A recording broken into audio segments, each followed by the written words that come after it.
Boa noite a todos. É com muita alegria que estamos iniciando o Evangelho Online do Centro Espírita Esperança e Fé.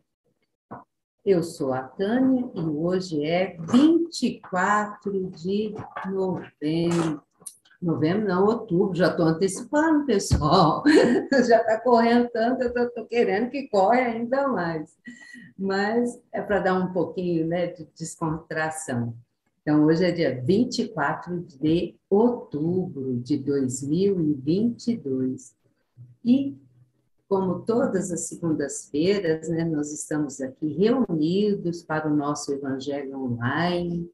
E este mês, que é o especial Allan Kardec, né, que nós comemoramos o nascimento do nosso grande professor, codificador da doutrina espírita. E para iniciar a nossa reunião, eu vou fazer uma leitura inicial. Kardec, obrigado.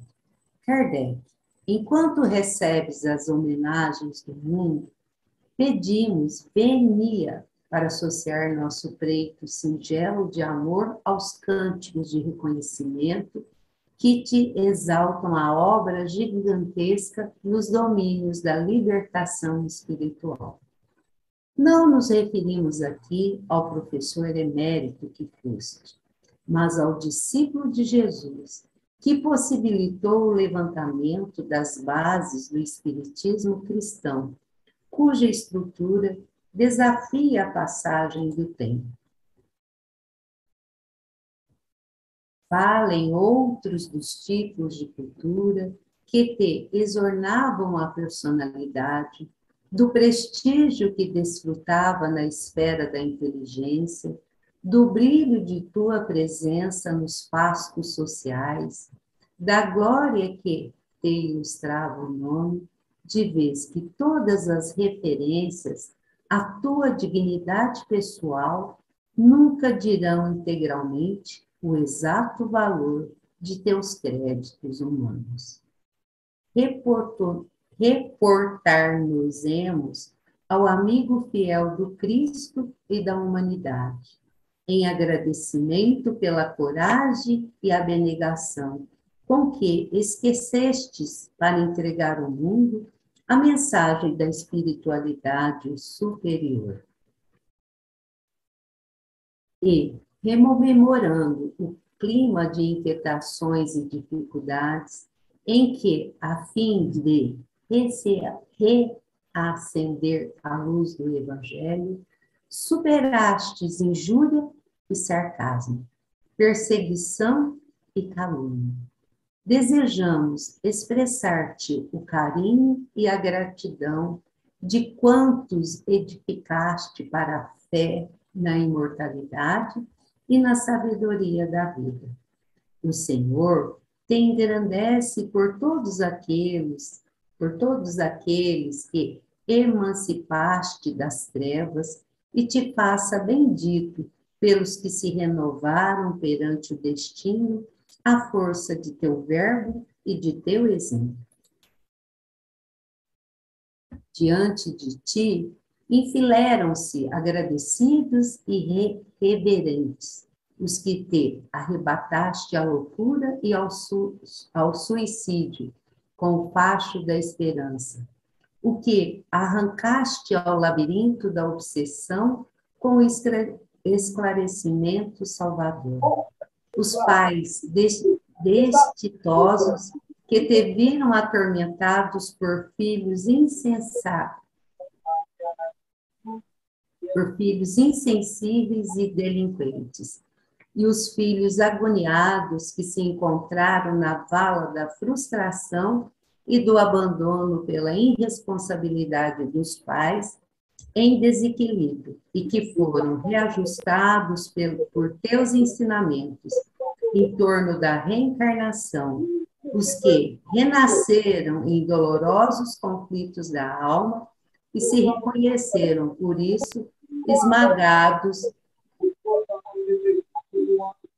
de angústia nas brenhas da provação, e os quais livrastes da demência, apontando-lhes as vidas sucessivas, os que se acharam arrasados de pranto, tateando a lousa na procura dos entes queridos, que a morte lhes furtou dos braços ansiosos, e aos quais abriste os horizontes da sobrevivência, insuflando-lhes a renovação e paz na contemplação do futuro. Os que soergueste do chão pantanoso do tédio e do desalento, conferindo-lhes de novo o anseio de trabalhar e a alegria de viver. Os que aprenderam contigo o perdão das ofensas e abençoaram em prece aqueles mesmos companheiros da humanidade que lhes apunhalaram o espírito a golpes de insulto e de ingratidão.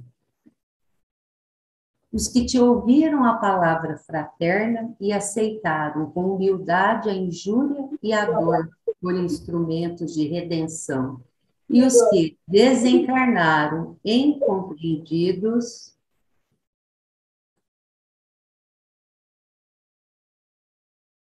ou acusados sem crime, abraçando-te as páginas consoladoras que molharam com as próprias lágrimas.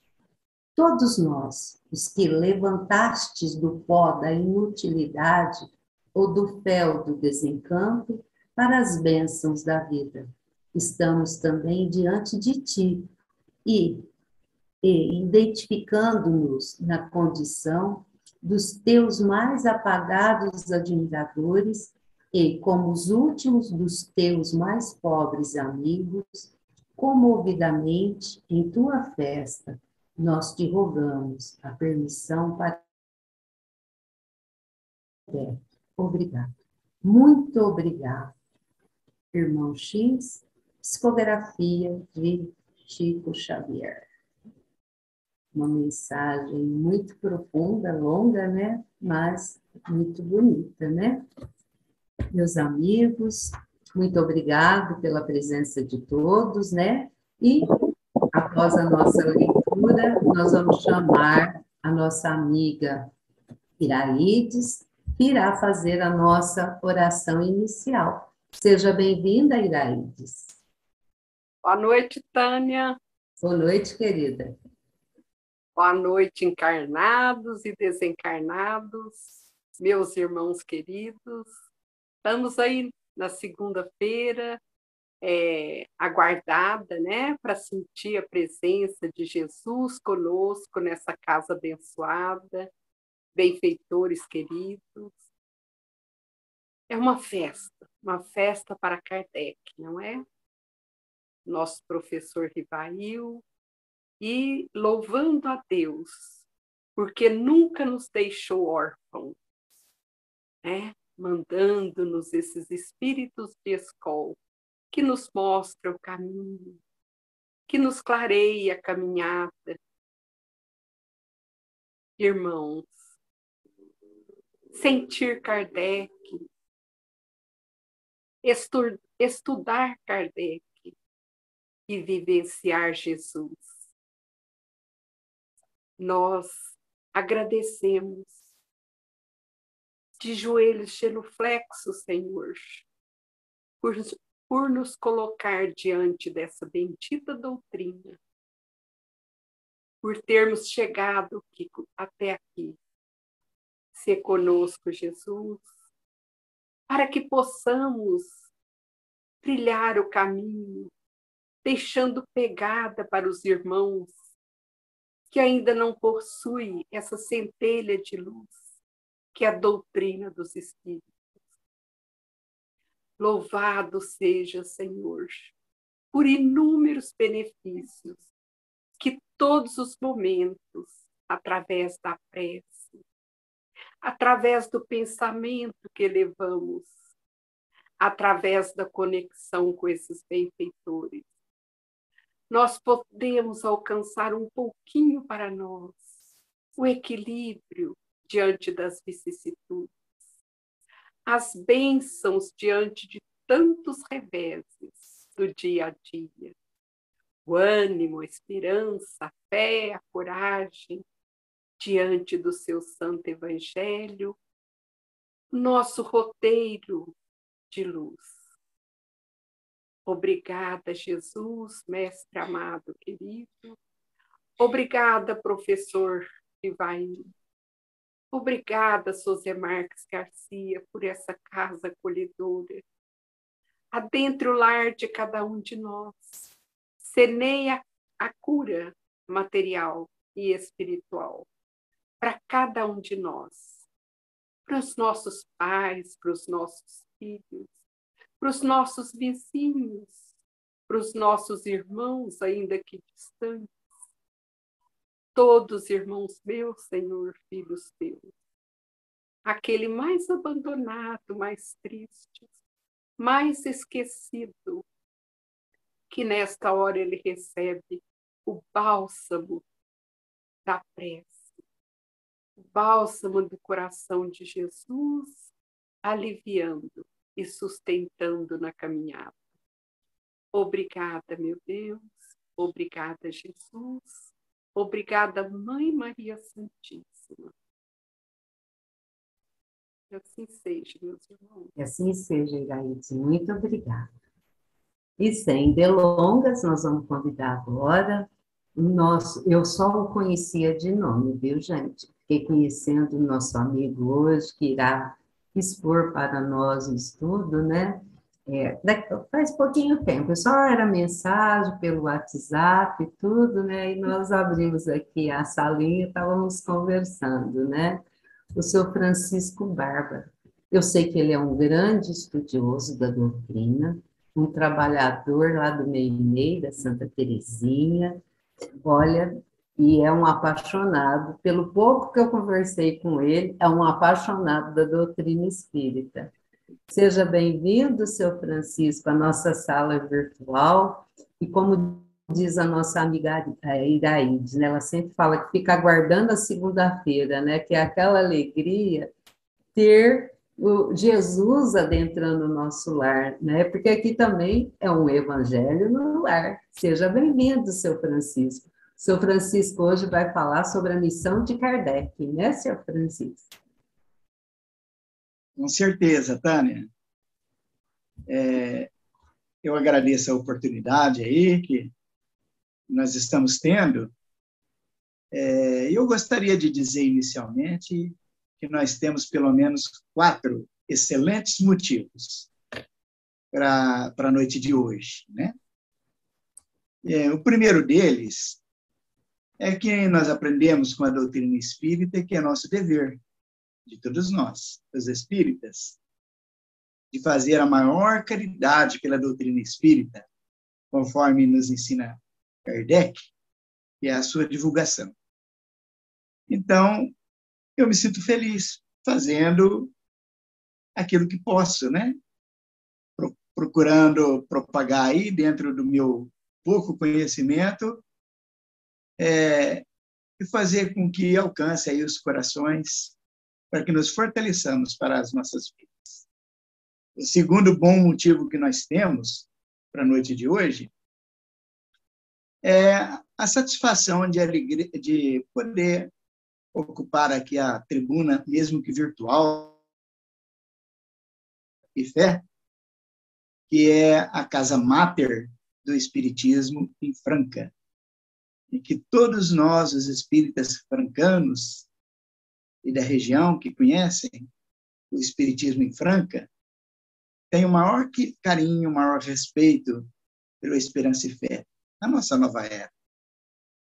O terceiro motivo que nos traz alegria ao coração, por estar com vocês hoje, é que nós estamos também apresentando esse evento em nome da USE, em função do sistema dos estudos sistematizados da doutrina espírita, que a USE promove, onde existe a proposta de a gente trocar aí os oradores das casas espíritas e apresentar os estudos espíritas em outras casas. Esse é o terceiro motivo. E o quarto motivo é que nós estamos aí vivenciando ainda o mês de Kardec, promovido também pela USE. E é uma alegria muito grande a gente falar um pouquinho daquilo que já estudamos a respeito do nosso codificador. Mas eu gostaria, antes de mais nada, de fazer aqui uma leitura, seguida de pequenos comentários, de um trecho aqui do Evangelho segundo o Espiritismo, no capítulo 1, Não Vim Destruir a Lei, o item número 10, a Nova Era. É uma mensagem do Espírito Fêmero, e ele nos diz o seguinte: um dia, Deus, em sua inesgotável caridade, permitiu que o homem visse a verdade varar as trevas. Esse dia foi o do advento do Cristo. Depois da luz viva, voltaram as trevas. Após alternativas de verdade e obscuridade, o mundo novamente se perdia. Então, semelhantemente aos profetas do Antigo Testamento, os espíritos se puseram a falar e a vos advertir: o mundo está abalado em seus fundamentos, reboará o trovão, sede firmes. Estamos parando a leitura para fazer alguns comentários. Olha o que Fenelon nos diz através dessa mensagem. Ele nos fala que quando Jesus veio à Terra, um clarão se fez. Mas logo que ele se foi, esse clarão foi se apagando. E a gente fica aqui viajando, né? Dentro das nossas emoções, tentando imaginar como que aconteceu, né? Quais foram os preparativos no mundo espiritual para que visse Jesus. E os relatos são bastante interessantes, né? Nós vemos aí relatos de Amélia Rodrigues, vemos relatos de Miramês, através do livro Maria de Nazaré, vemos relatos através do próprio irmão X, de quem vimos essa mensagem aí, que a Tânia trouxe para nós, né? Então, o irmão X também fala da vinda de Jesus. Mas quando a gente estuda o livro Maria de Nazaré, de psicografia de João Nunes Maia, trazida pelo Espírito Miramês, nós vamos perceber que os trabalhos a nível da espiritualidade, de preparativos para a vinda de Jesus, eles antecedem o nascimento de Maria, sua mãe, que foi uma preparação intensa, em que a vibração na face da Terra foi amplamente modificada para que tivesse condições de receber um espírito de tão alta hierarquia que é Jesus, né? Então foi esse clarão que se fez quando Jesus nasceu e veio trazer a sua mensagem. As trevas que se fez quando ele foi embora, e o Fenelon nos diz aqui que após alternativas de verdade e obscuridade, o mundo novamente se perdia. O que seriam essas alternativas de verdade e de obscuridade? Para o nosso entendimento, é que os espíritos, ou melhor, os discípulos, né, os apóstolos de Jesus, eles ficaram encarregados de dar continuidade na obra, e eram as alternativas da verdade. E todos aqueles que acompanhavam e incorporavam o trabalho dos apóstolos na divulgação do Evangelho de Jesus, mantinham e mantevem as luzes acesas, né? Diante desses séculos e séculos de trevas, que era a ignorância e a dureza dos corações humanos, em teimar e não aceitar as luzes, né? Mas Jesus já sabia que isso aconteceria. E é por isso que ele nos prometeu o Consolador prometido, que viria 18 séculos mais tarde. vamos adiantar um pouquinho aqui a leitura. O Fenelon continua nos dizendo: o Espiritismo é de ordem divina, pois que se assenta nas próprias leis da natureza. E estais certos de que tudo que é de ordem divina tem grande e útil objetivo. O vosso mundo se perdia. A ciência, desenvolvida à custa do que é de ordem moral, mas conduzindo-vos ao bem-estar material, redundava em proveito do espírito das trevas. Como sabeis, cristãos, o coração e o amor têm que caminhar unidos à ciência. O reino do Cristo, passados que são 18 séculos, e apesar do sangue de tantos mártires, ainda não veio. Cristãos, voltai para o Mestre que vos quer salvar. Tudo é fácil àquele que crê e ama. O amor o enche de inefável alegria. Sim, meus filhos, o mundo está abalado. Os bons espíritos vô-lo dizem sobejamente. Dobrai-vos à rajada que anuncia a tempestade, a fim de não serdes derribados. Isto é, preparai-vos e não imiteis as virgens loucas que foram apanhadas desprevenidas à chegada do esposo. Agora, Fenelon nos orienta que o Espiritismo é uma revelação divina, pois que veio restaurar os ensinamentos do Evangelho de Jesus. Não veio criar nenhuma nova doutrina, mas veio trazer de volta o cristianismo redivivo. Que àquela altura do surgimento do Espiritismo, o mundo se perdia, porque a ciência que se desenvolvia àquela altura, trazendo comodidades e facilidades à humanidade, mas encontrou a humanidade despreparada do ponto de vista do Evangelho, que fazia mau uso do que a ciência proporcionava de avanços e de facilidades.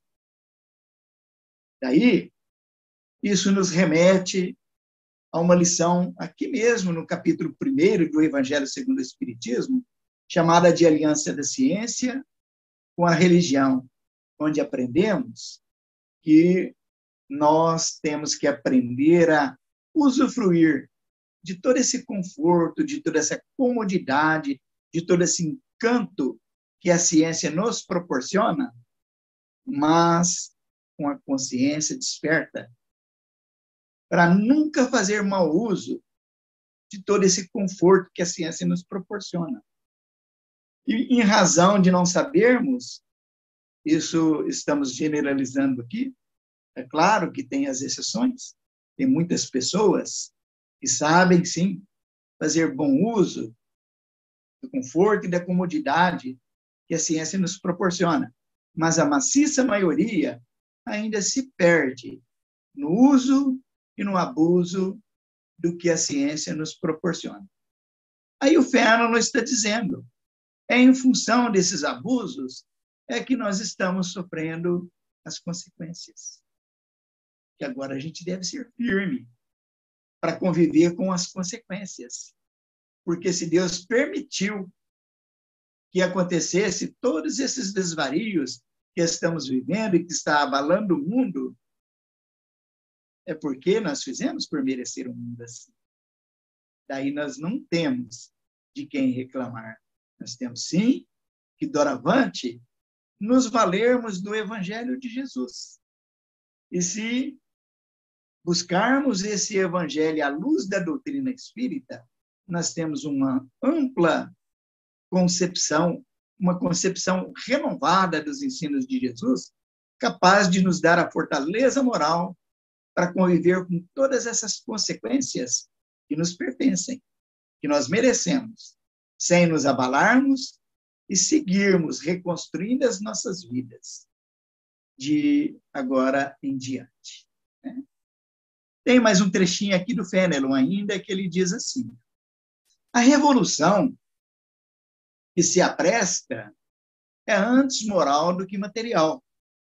Os grandes espíritos, mensageiros divinos, sopram a fé, para que todos vós, obreiros esclarecidos e ardorosos, façais ouvir a vossa voz humilde, porquanto sois o grão de areia, mas sem grãos de areia não existiriam as montanhas.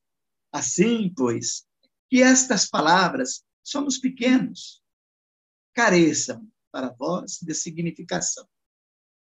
A cada um a sua missão, a cada um o seu trabalho.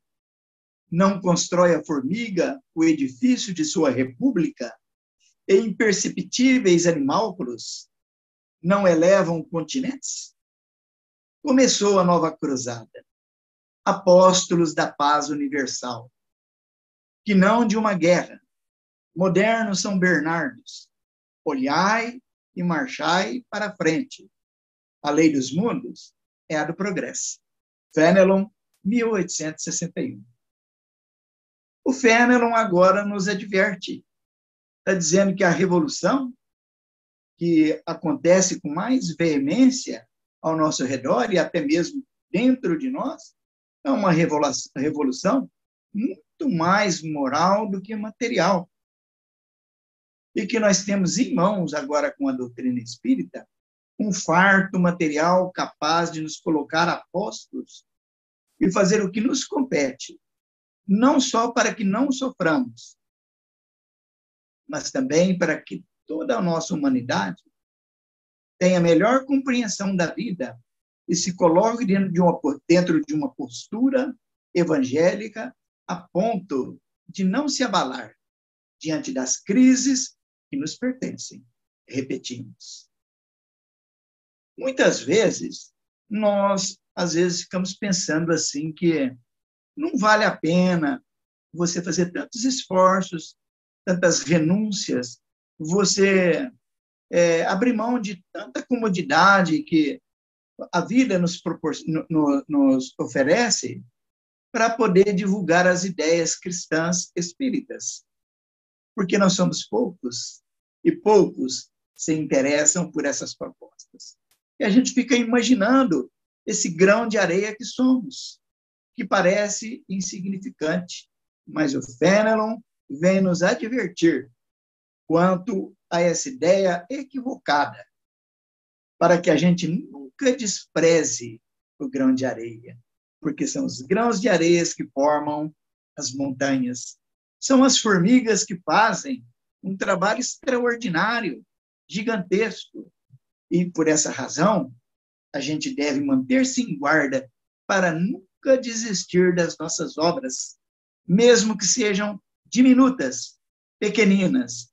Se fizermos uma reunião espírita como essa, e a ela comparecerem 2 pessoas, ou apenas uma, que a gente não esfrie o nosso bom ânimo, que a gente faça o que está ao nosso alcance. André Luiz, ele nos diz em um de seus livros que aquele que faz o que pode recebe por prêmio a consciência tranquila, a consciência pacificada. Olha que interessante, meus irmãos.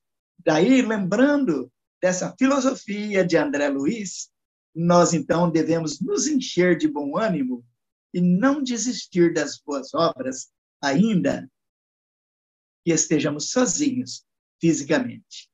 Porque, certamente, como nós ouvimos na oração da nossa irmã, ela dizer que Deus nunca nos desampara, Deus nunca nos abandona. Daí nós devemos ter a certeza que, se para aquilo que nos propomos fazer de bom e de útil à nossa humanidade, se nós estamos sozinhos, mas o amparo espiritual não nos faltará nunca. Meus irmãos, eu gostaria de recordar aí a vinda de Jesus, os preparativos, o planejamento, a organização. que estão nos livros que nós citamos, né? E mais especificamente no livro Maria de Nazaré, do Espírito Miramês. Tá? Se nós, os seres humanos, procuramos uma certa organização para estabelecer as nossas instituições, para que elas funcionem bem e alcancem bom êxito, é claro que a espiritualidade trabalha de uma forma ainda muito mais organizada, muito mais estruturada, e nenhum missionário veio ou virá à face da terra sem a devida preparação.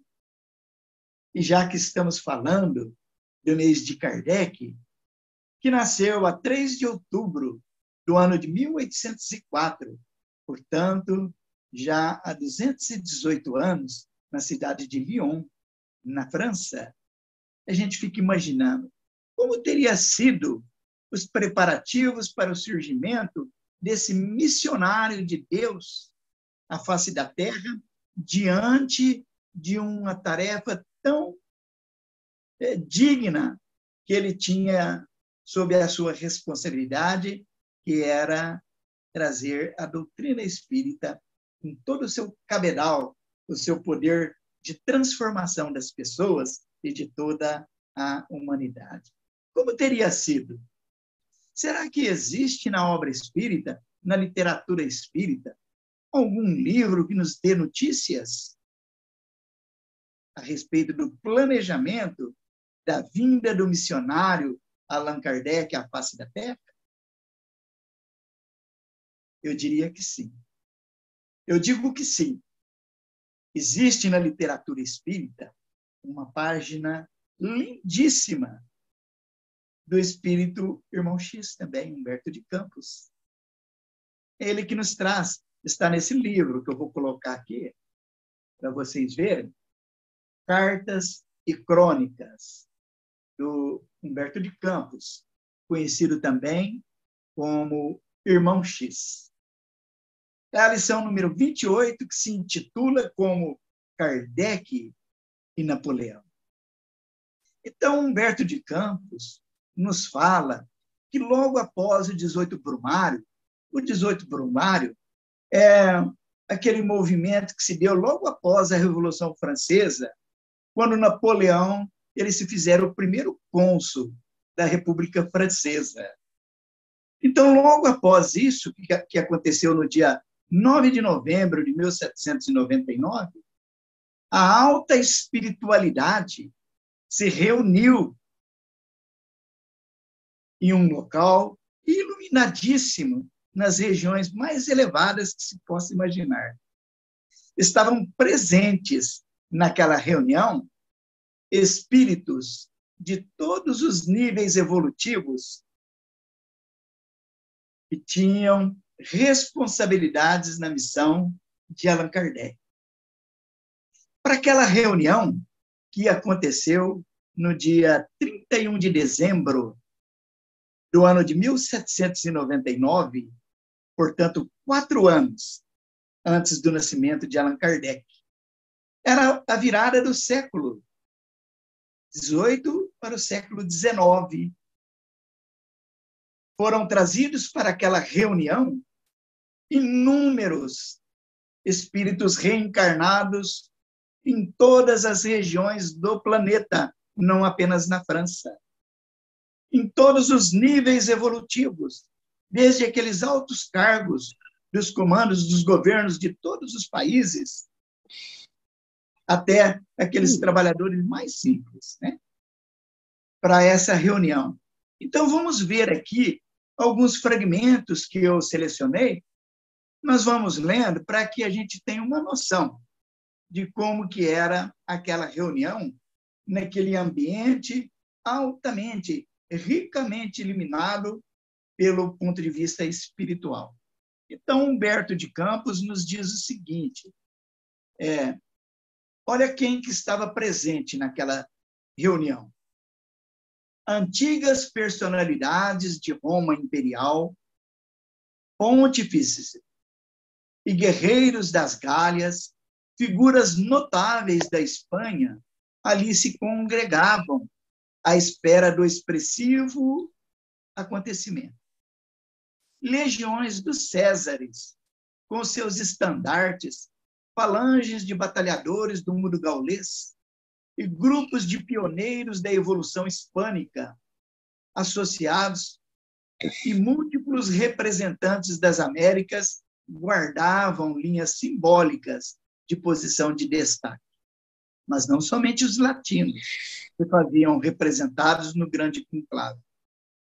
Então, vejam vocês, né? Humberto de Campos nos fala que havia divisões, onde os espíritos mais elevados ocupavam um espaço naquele evento, outros menos elevados, outros espaços, os reencarnados, em níveis morais mais evoluídos, estavam reunidos, os menos evoluídos também, aqueles mais atrasados, mas que tinham também compromisso com o trabalho de Kardec, também estavam presentes, inclusive os guilhotinados recentemente da Revolução Francesa. Vamos ver aqui alguns nomes presentes naquela assembleia. Olha aqui, no deslumbrante espetáculo da espiritualidade superior, com refulgência de suas almas, achavam-se Sócrates, Platão, Aristóteles, Apolônio de Tiana, Orígenes, Hipócrates, Agostinho, Fénelon, Giordano Bruno, Tomás de Aquino, São Luís de França, Vicente de Paulo, Joana d'Arc, Teresa d'Ávila, Catarina de Siena, Bossuet, Spinoza, Erasmo, Milton, Cristóvão Colombo, Gutenberg, Galileu Galilei, Pascal, Swedenborg e Dante Alighieri. Mas estavam também ali muitos daqueles ilustres guilhotinados que mencionamos há pouco, como, por exemplo, Luís XVI, Maria Antonieta, Robespierre, Danton, Madame Roland, André Chenier, Bailey, Camille Desmoulins e grandes vultos como Voltaire e Rousseau. Dá para imaginar, meus irmãos, a grandiosidade de uma reunião como essa? Então, estavam todos ali presentes naquele evento, quando, repentinamente, um suave clarim se fez ouvir e parecia que uma rampa se estabeleceu entre a terra e o céu. E, através dessa rampa, foram trazidos, guiados por espíritos luminosos, os reencarnados, despertos agora, desdobrados pelo sono, que foram trazidos para aquele evento. Daí nós vamos mencionar alguns desses reencarnados. Era um grupo de almas ainda encarnadas que, constrangida pela organização celeste, remontavam à vida espiritual para a reafirmação de compromissos. À frente vinha Napoleão, que centralizou o interesse de todos os circunstantes.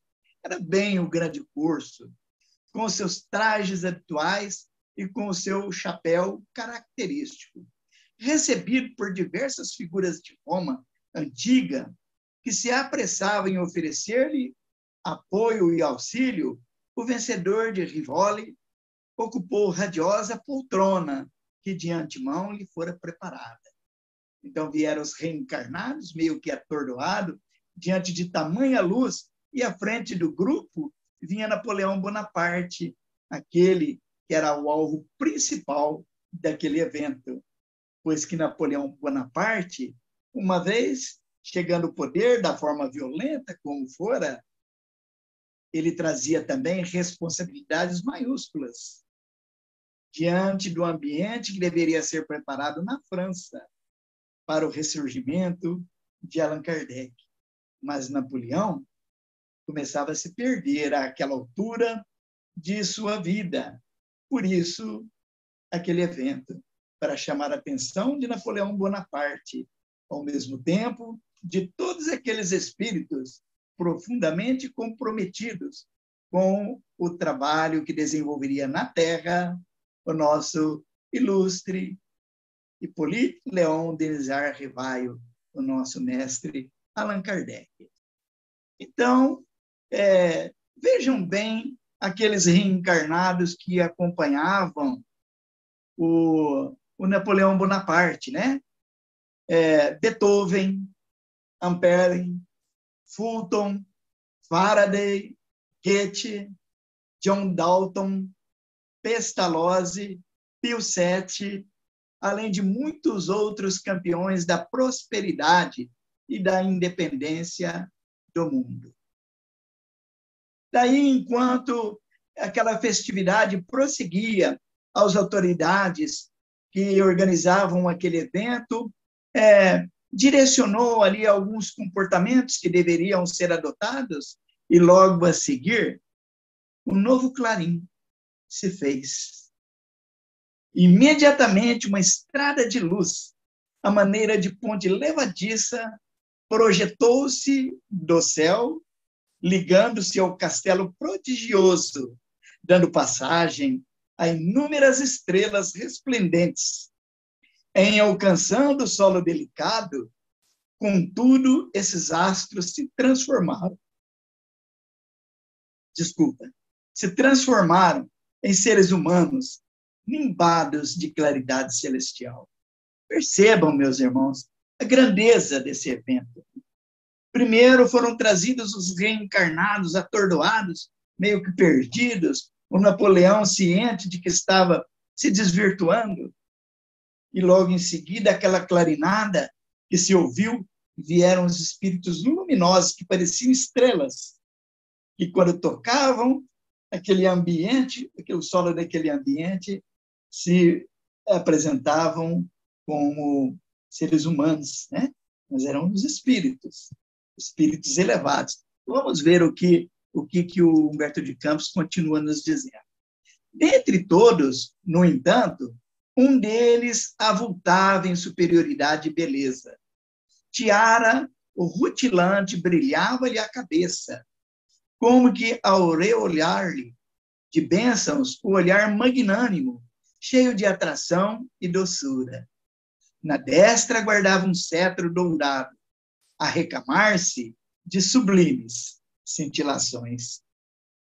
Musicistas invisíveis, através dos éfiros que passavam apressados, prorromperam num cântico de hosanas, sem palavras articuladas. A multidão mostrou profunda reverência, ajoelhando-se muitos dos sábios e guerreiros, artistas e pensadores, enquanto todos os pendões dos vestilários arriavam silenciosos em sinal de respeito. Foi nesse momento, então, que Napoleão Bonaparte, na hora que viu aquele ser espiritual tão iluminado que chegou através daquela descida de mais alta até aquele ambiente, ele se dirigiu até aquele espírito elevadíssimo e caiu de joelhos diante dele, né? Vamos ver como que o Humberto de Campos, né, continua a narrativa, né? Na hora que o Napoleão caiu de joelhos diante daquele espírito luminar, ele está dizendo assim, Humberto de Campos: o celeste emissário, sorrindo com naturalidade, ergueu de pronto, não permitiu que ele permanecesse ajoelhado, pôs ele de pé na frente dele e procurava abraçá-lo, quando o céu pareceu abrir-se diante de todos, e uma voz enérgica e doce, forte como a ventania e veludosa como a ignorada melodia da fonte, exclamou para Napoleão, que parecia eletrizado de pavor e júbilo ao mesmo tempo. Então, vejam bem, na hora que Napoleão se dirigiu àquela estrela em forma de espírito, ou espírito em forma de estrela, como queiram, né? E que ele caiu de joelhos, que aquele espírito levantou e pôs ele de pé diante dele, uma voz veio dos céus e fez a Napoleão Bonaparte uma impressionante advertência. E disse assim, ouvia-se essa voz, né? Irmão e amigo, ouve a verdade. De quem seria essa voz? Quem é o Espírito Verdade? Era Jesus que lhe falava de regiões ainda mais elevadas, né? Ouve a verdade, Napoleão, que te fala em meu espírito. Eis-te à frente do apóstolo da fé que, sob a égide do Cristo, descerrará para a terra atormentada um novo ciclo de conhecimento. César, ontem e hoje orientador, rende o culto de tua veneração ante o Pontífice de luz. Renova perante o Evangelho o compromisso de auxiliar-lhe a obra renascente. Olha só, Napoleão Bonaparte estava à frente de Allan Kardec, que ainda não houvera reencarnado. Era 1799, o alvorecer do século XIX, de 1800, né? Continuava Jesus dizendo a Napoleão, aqui se congregam conosco lidadores de todas as épocas, patriotas de Roma e das Gálias, generais e soldados que te acompanharam nos conflitos de Farsália, de Tápsio e de Munda, remanescente das batalhas de Gergóvia e de Alésia, a que te surpreende, com simpatia e expectação.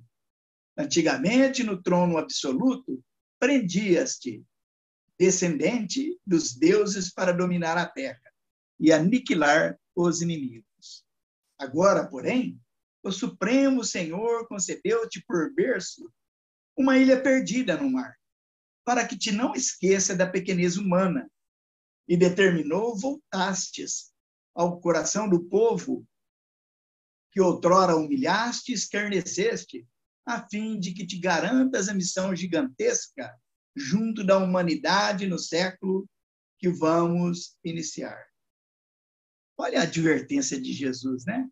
Olha, Napoleão, você tem um passado aí pesado no abuso de poderes, tens uma nova oportunidade e agora deves preparar o ambiente, a França, para o trabalho de Allan Kardec.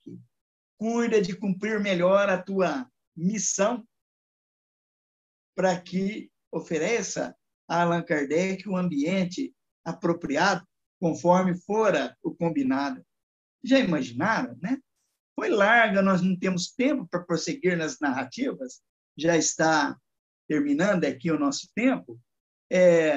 Jesus continuou ainda fazendo severas advertências a Napoleão, e quando ele se despediu, Napoleão, entusiasmado em lágrimas, adormeceu, e o próprio Allan Kardec, em espírito, o abraçou e o conduziu nos braços até a França, para que ele voltasse ao corpo.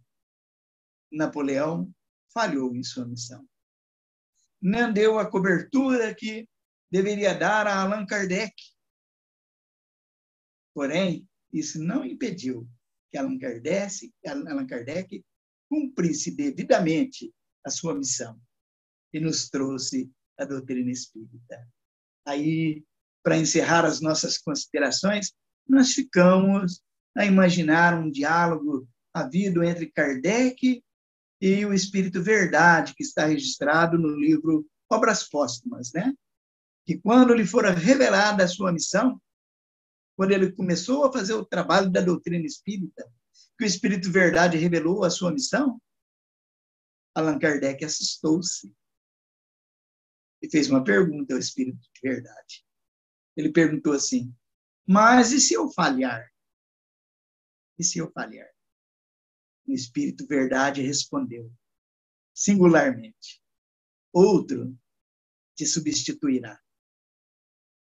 Percebam vocês, meus irmãos, que se Napoleão falhou na sua missão, outros vieram que o substituíram e deram a estrutura necessária para o Allan Kardec desenvolver o trabalho dele.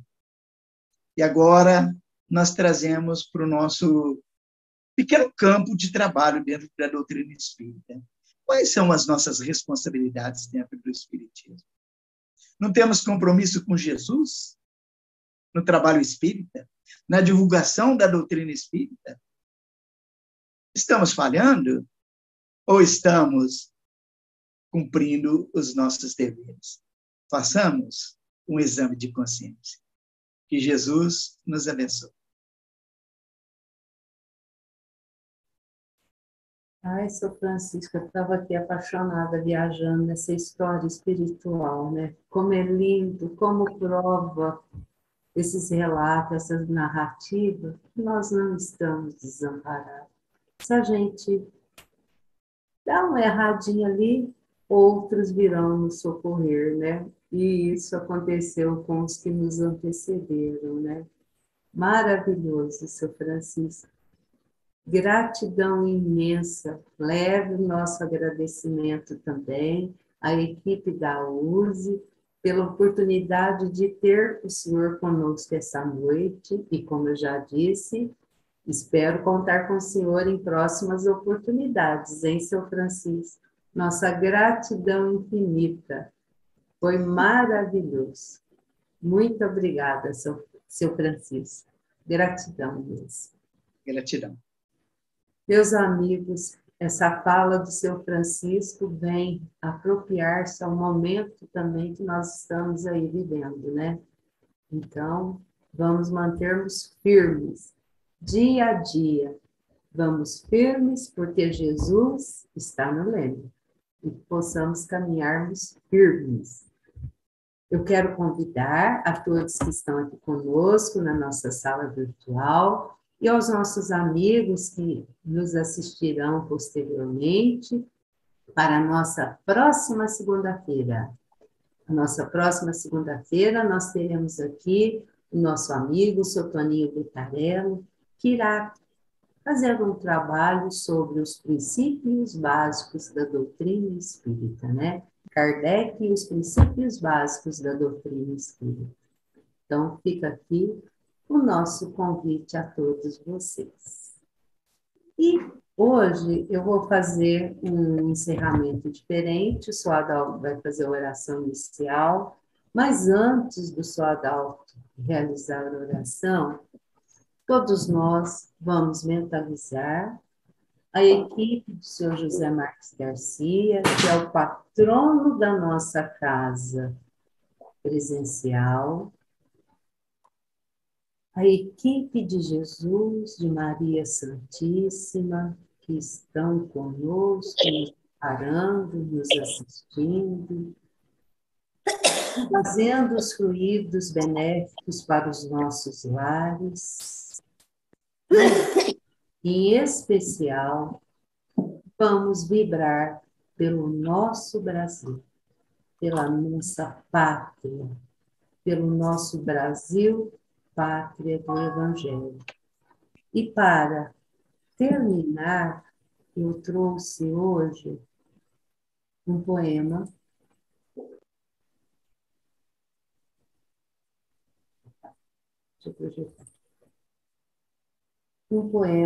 que diz: Brasil. Plantou Ismael no Brasil uma bandeira de amor. Feliz quem pôde enxergar o seu divino esplendor. Estandarte do Evangelho, cor do luar da esperança, que vem trazer de Jesus a doce e eterna aliança. Bendito seja o operário das oficinas da luz, que colabore na paz da Terra Santa. Porque o Brasil imenso, que Ismael ama e conduz, remanescerão para o mundo as leis do amor de Jesus. No nosso livrinho Carta do Evangelho, pelo Espírito Casimiro Cunha e a psicografia do Francisco Cândido Xavier. Meus amigos, vibremos pela paz, pela união, pela fraternidade, da nossa pátria, porque Ismael está no comando, nos orientando, nos guiando. Mas nós precisamos estar com a nossa casa mental cheia de amor, de paz, dos mais sublimes pensamentos emanando para todos, para o nosso Brasil, para o nosso planeta, para todos os homens que estão encarnados neste momento, cumprindo uma missão, como o nosso querido Allan Kardec cumpriu e ainda cumpre essa missão de nos trazer essa doutrina reveladora. Seu Adalto. Sim. Senhor, fazei de mim um instrumento da vossa paz. Onde haja ódio, que eu semeie amor. Perdão, onde haja injúria. Fé, onde haja dúvida. Verdade, onde haja mentira. Esperança, onde haja desespero. Luz, onde haja trevas. União, onde haja discórdia. Alegria, onde haja tristeza. Ó Divino Mestre, permiti que eu não procure tanto ser consolado quanto consolado. Compreendido que compreender. Amado que amar. Porque dando que receberás. Perdoando que somos perdoados. E morrendo que nascemos para a vida eterna. Que assim seja. Que a paz do nosso Mestre Jesus esteja sempre em nossos corações. Que assim seja, e muito obrigado, meus amigos. Minha gratidão eterna a todos vocês que estão aqui conosco, né? Pois sem a presença de todos vocês, nós não estaríamos aqui. Então, um beijo no coração de todos e até a próxima semana. Fiquem com Jesus, com muita paz, com muito amor. Boa noite a todos vocês. Boa noite, Tânia. Obrigado, São Francisco. Obrigado. Eu que agradeço.